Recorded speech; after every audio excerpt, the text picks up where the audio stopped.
ಈ ಟೈಮ್ ಹೋಗಿದ್ದೇ ಗೊತ್ತಾಗಲ್ಲ ಸ್ನೇಹಿತರೆ. ನೋಡ್ತಾ ನೋಡ್ತಾ ಹೊಸ ವರ್ಷ ಬಂದೇ ಬಿಡ್ತು. ಕಳೆದ ವರ್ಷ ಏನೇನೋ ಮಾಡಬೇಕು ಅಂತ ಅನ್ಕೊಂಡಿದ್ದೆ, ಆದರೆ ಅದೇನೂ ಆಗಿಲ್ವಲ್ಲ ಅನ್ನೋ ಬೇಜಾರಿದೆಯಾ? ಚಿಂತೆ ಬಿಡಿ, ಕಳೆದ ಟೈಮ್ ಯಾವತ್ತೂ ವಾಪಸ್ ಬರಲ್ಲ. ಆಗಿದ್ದೆಲ್ಲ ಒಳ್ಳೆಯದಕ್ಕೆ, ಆಗೋದೆಲ್ಲ ಒಳ್ಳೆಯದಕ್ಕೆ ಅಂತ ಪಾಸಿಟಿವ್ ಆಗಿಯೇ ತಗೊಳ್ಳೋಣ.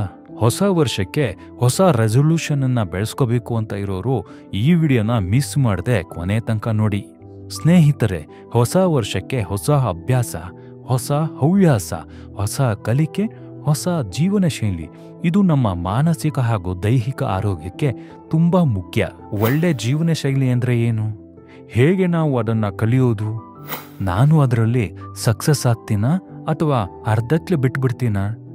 ಈ ಅನುಮಾನಗಳು ನಿಮ್ಮಲ್ಲಿದೆ ಅಲ್ವಾ? ಅದ್ಯಾವುದೂ ತಲೆಯಲ್ಲಿ ಇಟ್ಕೊಳ್ಳದೆ ನಾನು ಹೇಳೋ ಈ ಹೊಸ ಅಭ್ಯಾಸಗಳಲ್ಲಿ ಅಟ್ಲೀಸ್ಟ್ 50% ಫಾಲೋ ಮಾಡಿದ್ರೂ ಲೈಫ್ ಸೂಪರ್ ಅಂತೀರ. ನಾನು ಹೇಳೋ ಈ 6 ರೆಸೊಲ್ಯೂಷನ್ಗಳನ್ನು ನೀವು ಫಾಲೋ ಮಾಡಿದ್ರೆ ನಿಮ್ಮ ಲೈಫಲ್ಲಿ ತುಂಬ ಪಾಸಿಟಿವ್ ಚೇಂಜಸ್ ಕಾಣಿಸ್ಕೊಡುತ್ತೆ. ಅದರಲ್ಲಿ ಫಸ್ಟ್ ಒನ್, ಆರೋಗ್ಯ ಕಾಪಾಡ್ಕೊಳ್ಳೋದು. ಇವತ್ತೇ ಅನ್ಕೋಬೇಕು, ನಾನು ನನ್ನ ಆರೋಗ್ಯನ ಕಾಪಾಡ್ಕೊಳ್ತೀನಿ ಅಂತ. ಯಾಕೆ ಅಂದರೆ ನಮಗೆ ಪ್ರಪಂಚದಲ್ಲಿ ಇರೋ ಎಲ್ಲ ಅನುಕೂಲ ಸಿಕ್ಕಿದ್ರೂ ಆರೋಗ್ಯ ಇಲ್ಲ ಅಂದರೆ ಅದನ್ನು ಅನುಭವಿಸೋಕ್ಕೆ ಆಗಲ್ಲ. ಹಾಗಾಗಿ ಆರೋಗ್ಯ ಎಲ್ಲದಕ್ಕೂ ಮೊದಲು. ದೈಹಿಕ ಆರೋಗ್ಯ, ಮಾನಸಿಕ ಆರೋಗ್ಯ ಎರಡನ್ನೂ ಕಾಪಾಡ್ಕೋಬೇಕು. ಹಿತಮಿತ ಆಹಾರ, ಯೋಗ, ವ್ಯಾಯಾಮ ಹಾಗೂ ಪಾಸಿಟಿವ್ ಥಿಂಕಿಂಗ್ ಮಾಡೋ ಮುಖಾಂತರ ಈ ಹೊಸ ಅಭ್ಯಾಸಗಳನ್ನು ನಾವು ಅಳವಡಿಸ್ಕೋಬೇಕು. ಕೆಟ್ಟ ಅಭ್ಯಾಸಗಳನ್ನು ಬಿಟ್ಟು ಒಳ್ಳೆಯ ಅಭ್ಯಾಸಗಳ ಕಡೆ ನಾವು ಗಮನ ಹರಿಸ್ಬೇಕು. ಹೀಗೆ ಮಾಡೇ ಮಾಡ್ತೀನಿ ಅಂತ ದೃಢವಾದ ನಿರ್ಧಾರ ಮಾಡಿ. ನಮ್ಮ 2ನೇ ರೆಸೊಲ್ಯೂಷನ್, ಹೆಚ್ಚು ಪುಸ್ತಕಗಳನ್ನು ಓದೋದು. ಪುಸ್ತಕಗಳನ್ನು ಓದೋದ್ರಿಂದ ನಮ್ಮಲ್ಲಿ ಜ್ಞಾನ ಒಂದೇ ಬೆಳೆಯೋದಿಲ್ಲ, ನಮ್ಮ ಇಮ್ಯಾಜಿನೇಷನ್ ಪವರ್ ಕೂಡ ಹೆಚ್ಚುತ್ತೆ. ಪುಸ್ತಕಗಳನ್ನು ಓದೋದು ಮಾತ್ರ ಅಲ್ಲ, ನಮ್ಮಲ್ಲಿ ಬರವಣಿಗೆ ಅಭ್ಯಾಸ ಕೂಡ ಬೆಳೆಸ್ಕೊಂಡ್ರೆ ತುಂಬ ಒಳ್ಳೆಯದು. ನಮ್ಮ ರೆಸೊಲ್ಯೂಷನ್ನಲ್ಲಿ 3ನೇ ಅಂಶ ಏನು ಅಂದರೆ ಅನಾವಶ್ಯಕ ಖರ್ಚು ತಗ್ಗಿಸುತ್ತೇನೆ ಅನ್ನೋದು. ಅಗತ್ಯವಿಲ್ಲದ ಖರ್ಚುಗಳನ್ನು ಮಾಡಬೇಡಿ.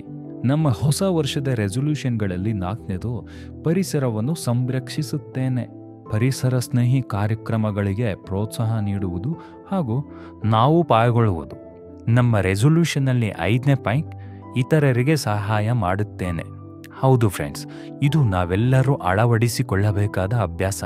ನಮ್ಮಿಂದ ಆದಷ್ಟು ಯಾವ ರೀತಿಯಲ್ಲಾದರೂ ಸರಿ ಇತರರಿಗೆ ಯಾವುದಾದರೂ ಒಂದು ರೂಪದಲ್ಲಿ ಸಹಾಯ ಮಾಡುವ ಅಭ್ಯಾಸವನ್ನು ಬೆಳೆಸಿಕೊಳ್ಳಬೇಕು. ನಮ್ಮ ರೆಸೊಲ್ಯೂಷನ್ನಲ್ಲಿ 6ನೇ ರೆಸೊಲ್ಯೂಷನ್, ಸಂತೋಷವನ್ನು ಹೆಚ್ಚಿಸುತ್ತೇನೆ. ಹಾಸ್ಯ, ಸ್ನೇಹ, ಮನೋರಂಜನೆ, ಕಲೆ ಹಾಗೂ ಸಾಹಿತ್ಯ, ಇನ್ನೂ ಅನೇಕ ವಿಧಗಳಿಂದ ನಾವು ನಮ್ಮ ಸುತ್ತಲಿನ ಜನರೊಂದಿಗೆ ಬೆರೆತು ಸಂತೋಷವಾಗಿರುವುದು ಹಾಗೂ ಅವರಿಗೂ ಸಂತೋಷವನ್ನು ಕೊಡುವುದು. ಈ ರೆಸೊಲ್ಯೂಷನ್ಗಳನ್ನು ನಾವು ಫಾಲೋ ಮಾಡಿದ್ರೆ ನಮ್ಮ ಹೊಸ ವರ್ಷ ಒಂದು ಹೊಸ ಅದ್ಭುತವಾದ ವರ್ಷ ಆಗೋದ್ರಲ್ಲಿ ಅನುಮಾನನೇ ಇಲ್ಲ. ಈ ಸುಂದರ ವಿಷಯಗಳನ್ನು ನಿಮ್ಮ ಫ್ರೆಂಡ್ಸ್ ಹಾಗೂ ಫ್ಯಾಮಿಲಿಗೆ ಶೇರ್ ಮಾಡಿ. ಇನ್ನೂ ಹೆಚ್ಚಿನ ವಿಡಿಯೋಗಳಿಗಾಗಿ ನಮ್ಮ ಚಾನಲನ್ನು ಸಬ್ಸ್ಕ್ರೈಬ್ ಮಾಡಿ. ಧನ್ಯವಾದಗಳು.